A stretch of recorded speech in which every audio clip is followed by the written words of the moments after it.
जो एम्बुलेंस तो आप नहीं बना सके, लेकिन आपने रिक्शा बना दिया और इस माशरे ने आपके साथ क्या बदसलूकी की? जब मेरे वाले साहब की डेथ हुई उसके बाद जब मैंने एम्बुलेंस ले जाने के लिए उनको वापस जहाँ से हम आए थे वहाँ ले जाने के लिए मैंने एम्बुलेंस वालों की मिन्नतें तक भी की। ये एक सौदा होता है ना लाश का, वो किया उन्होंने कि आप 50,000 दें आपकी लाश हम छोड़ेंगे। ये लोग ना इंसानी लाश के एक ना सौदा करते हैं। बताएं कि आपने बहसो मुबासा किया, कोई कीमत कम भी की इन्होंने अपना किराए की? उन्होंने किराए के सिर्फ 5,000 रुपये मुझ पे एहसान समझ के छोड़े। 10 एम्बुलेंस वालों की मिन्नतें कर ली, यार कुछ तो पैसे कम कर लो, खुदा का खौफ करो, लाश है, किसी की बारात नहीं है, दूल्हा नहीं जा रहा। लेकिन ये इनके अंदर इंसानियत नहीं है। मैं इसी तरह लोगों की खिदमत करूंगा, उन लोगों की जिनके ऊपर ये वक्त बीता है, जो मुझ पे बीता है वो उन पे ना बीते। अस्सलामुअलैकुम, तत्वीर मीडिया के साथ मैं हूँ मियां अरसलान। नाज़रीन, आप मेरे रकम में देख सकते हैं कि गरीब मरीजों के लिए फ्री रिक्शा सर्विस 24 घंटे सर्विस है। नाज़रीन, ये सर्विस रिक्शा पर क्यों दी गई और इस शख्स के साथ इस मुआशरे ने इतना बदसलूकी क्यों की कि उसके बाद इस शख्स ने सोचा कि अगर मैं बड़ी गाड़ी नहीं ले सकता तो मैं एक बड़े रिक्शे को यहाँ से एक बड़ी सर्विस बना सकता हूँ। इसके वालिद आखिरी जब सांसें ले रहे थे तो एम्बुलेंस वालों ने इसके साथ क्या सलूक किया, क्या मामलात थे, ये इसी शख्स से जानते हैं। अस्सलाम वालेकुम। वालेकुम सलाम। सर, कैसे आप? अल्हम्दुलिल्लाह। मैडम क्या नाम है आपका? मेरा नाम हुनैन है। कितनी एज है आपकी? मेरी 21 साल। 21 साल। हनैन साहब, बताइएगा क्या मामला हुआ था कि आपने बड़ी गाड़ी की सर्विस, जो एम्बुलेंस तो आप नहीं बना सके, लेकिन आपने रिक्शा बना दिया और इस माशरे ने आपके साथ क्या बदसलूकी की है? मेरे वाले साहब तकरीबन भी 1.5 साल से ब्लड कैंसर के पेशेंट थे। ठीक है। हमने दिन रात हॉस्पिटल, इस दिनों हॉस्पिटल में हमने एक किया है। मैंने ऐसा ऐसा वक्त देखा है ना इसके अंदर कि लोगों के पास पैसे नहीं होते थे तो उन्होंने कहीं जाना होता था, इस तरह एम्बुलेंस अफोर्ड नहीं कर पाते थे। जब मेरे वाले साहब की डेथ हुई उसके बाद जब मैंने एम्बुलेंस ले जाने के लिए उनको वापस जहाँ से हम आए थे वहाँ ले जाने के लिए मैंने एम्बुलेंस वालों की मिन्नतें तक भी की, लेकिन उनकी एक लाश का सौदा तक, यह एक सौदा होता है ना लाश का, वो किया उन्होंने कि आप 50,000 दें आपकी लाश हम छोड़ेंगे। अच्छा, उससे पहले भी जब आप अपने वालिद बीमार थे तो हॉस्पिटल लेके आते थे, तब कितने पैसों की डिमांड की जाती थी? 5,000, 7,000, 10,000। ठीक है। अच्छा, तो आपने अपने वालिद के लिए क्या क्या कुर्बानियाँ दी, क्या क्या बेचा था? हमने अपना घर भी बेच दिया, अपना कारोबार भी ख़त्म कर दिया, अपनी गाड़ी तक भी बेच दी। गाड़ी तक बेच दी। और अल्लाह का शुक्र था लाखों रुपए थे और वालिद पे ही सारा कुछ लगा दिया। सारा कुछ उन पे लगाया है तो आज अल्हम्दुलिल्लाह खुश हैं। खुश हैं। अच्छा, मुझे ये बताएं कि क्या मामला हुआ था लास्ट टाइम, वालिद साहब के कितने बीमार थे और कहाँ पर उन्होंने दम तोड़ा, और उस वक्त आपके वालिद की लाश के साथ किस तरह सौदे होते रहे? मेरे वालिद साहब ने इसी जिना हॉस्पिटल के वार्ड में ही दम तोड़ा। टाइम से उनको एक तो इंजेक्शन नहीं दिया था हॉस्पिटल वालों ने, अच्छा। पेन किलर, उनको कमर में बहुत पेन था तो इस वजह से बस थोड़ी देर उनकी भी वहाँ मिन्नतें करता रहा, यार उनको दे दो, लेकिन नर्से मोबाइल फ़ोन अपना यूज़ करते हैं वो लोग। फिर जब उन्होंने दम तोड़ दिया मेरे सामने, इधर उधर मैं भाग ही रहा था हॉस्पिटल के अंदर, जब उन्होंने मेरे सामने ही दम तोड़ दिया तो फिर मैं वैसे ही बेबस हो गया। ठीक है। उसके बाद आपने अपनी डेड बॉडी को, वालिद साहब की डेड बॉडी को कहाँ लेके जाना?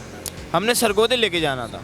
कितने पैसे मांगेंगे आप? हमसे 50,000 रुपये मुझसे मांगे उन्होंने एम्बुलेंस के। ठीक है। तो आपने कहा नहीं कि भाई डेड बॉडी है, मैं कौन सा ये शादी की बारात के लिए गाड़ी लेकर जा रहा हूँ? देखें उनकी चीज़ें, अब उनके ऊपर रेट है सारा। ये लोग ना इंसानी लाश के एक ना सौदा करते हैं। जब तक यानी कि आप इतनी रकम ना दो, मोटी रकम ना दो, तो आपको नहीं छोड़ा जाता। अच्छा, ये बताएं कि आपने बहसो मुबासा किया, कोई कीमत कम भी की इन्होंने अपना किराए की? उन्होंने किराए के सिर्फ 5,000 रुपये मुझ पे एहसान समझ के छोड़े।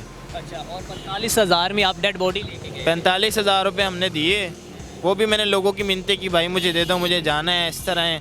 तो फिर किसी से मिन्नतें तरले करके एम्बुलेंस वालों की भी 10 एम्बुलेंस वालों की मिन्नतें कर ली, यार कुछ तो पैसे कम कर लो, खुदा का खौफ करो, लाश है, किसी की बारात नहीं है, दूल्हा नहीं जा रहा। लेकिन ये इनके अंदर इंसानियत नहीं है। ठीक है। अच्छा, अब ये बताएं हनैन साहब, अभी भी आप ये रिक्शा सर्विस फ्री दे रहे हैं, पेट्रोल 282 रुपीज़ का हो गया, तो किस तरह मैनेज कर रहे हैं फ्री में? भाई मैं नाइट जॉब करता हूँ, दिन में ही अपने सर्विस देता हूँ। तो ये आंखें भी शायद इसीलिए रेड है। मेरी नींद भी पूरी नहीं होती, आँखें इसी वजह से मेरी रेड है। तो यार हनैन साहब, कब तक करोगे ये यार? जब तक मेरी हिम्मत है तब तक करूँगा। जो वक्त मुझ पे आया मैं चाहता हूँ किसी और पे ना आए।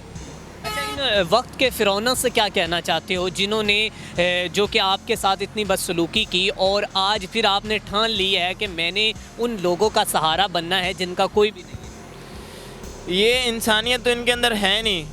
ये बिल्कुल इंसानी लाशों को तो बिल्कुल इन्होंने ठेका लिया है सौदा करने का। अब किसी गरीब का कोई एहसास नहीं देखा जाता, उस पर क्या दुख है, क्या तकलीफ है, उसका कौन सा प्यारा उसको दुनिया फानी से कूच कर गया है, उस पर क्या बीत रही है, उसके पास पैसे हैं नहीं हैं, इनकी अपनी डिमांडें चलती हैं। तो बराए मेहरबानी इस तरह ना करें, किसी के पास नहीं होते वो कहाँ से दे, कहाँ से अफोर्ड करे। ठीक है हनैन साहब, अब इसको रिक्शा ही रखेंगे या बड़ी गाड़ी बनाएंगे, बड़ी एम्बुलेंस? आप भी ऐदी की तरह एक, आप भी ये सोच रहे हैं कि मैंने भी अपना नाम बनाना है इन चीज़ों में?